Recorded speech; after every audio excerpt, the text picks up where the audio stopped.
All right, everybody, we are back with another draft preview. This week we have Auldomus Prime. And he finished 11th place last year. And one of the question was, is his running back room and his wide receiver room pretty thin? James Robinson, he definitely gonna have competition back there. Looking at everybody else, Jeff Wilson maybe can get some rushes. Duke Johnson, he's number 4 there. But then you kind of look at his wide receiver rooms. DeAndre Hopkins suspended. Jamar Chase obviously is a stud. But then there's nobody else as well. And before we're like, oh yeah, go look at our let's go James Cook there.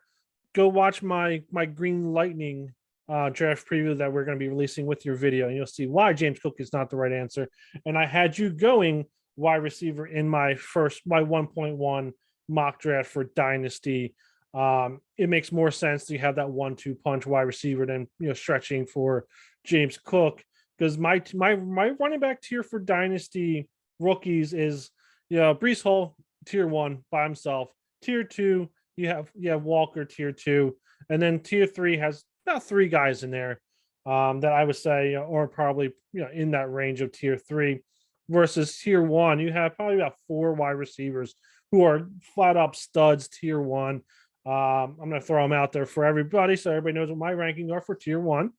Drake London is probably my 1A. Garrett Wilson's probably my 1B. Burks is my 1C.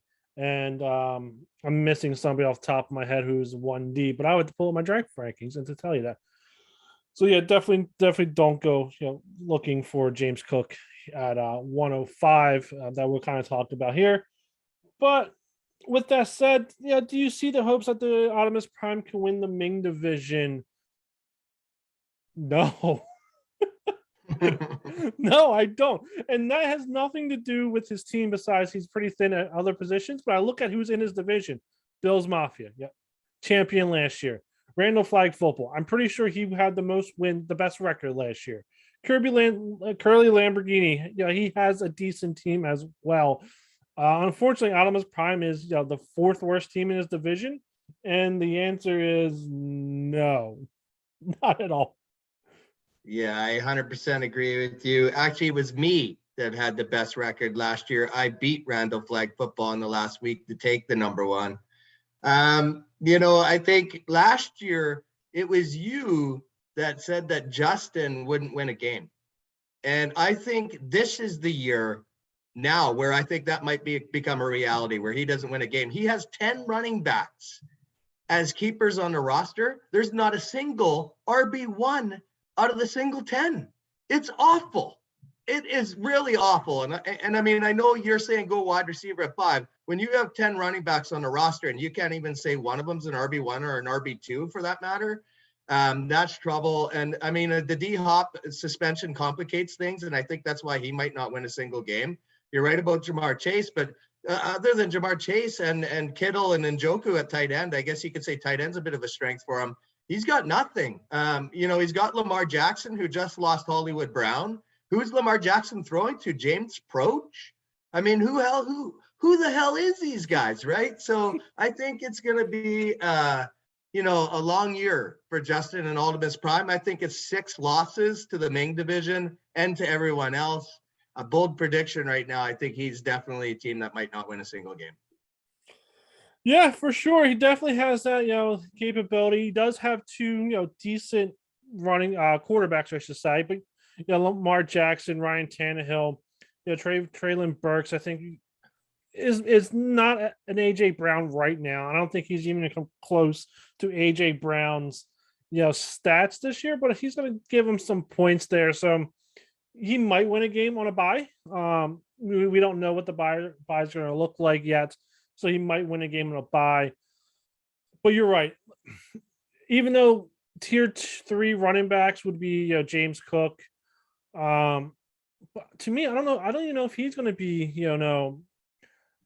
RB1 on the Bills per se either, just because I think they want him as strictly a receiving back. And let's be honest, the Bills are going to be winning most of their games, so there's not going to be that late push where they got to throw the ball every play to score some points. They're going to be winning those games. So having that receiving back on a team that's a good team doesn't make sense either. So it's a tough spot for him at 5. Honestly, if I were him, I would look to trade back a little bit and see if I could pick up another second or a first. But let's be honest, I don't think he's around too much. He's really worried about that right now. And I think I'm gonna be honest with you, I think most of the trades are gonna start dying down. I think everybody kind of did all their trades right now. And I think he's kind of screwed there. Going over to his draft picks, he has 5th overall, as we've been saying. He has 21st overall, 37th, 2 4ths, 2 5ths, and a 6. Unless you're going IDPs and you need IDPs at 4 and 5, why have 2 picks there? Unless you're a competitive team who can possibly win this year, you should have more picks in the first 3 rounds. And that's all I got to say there.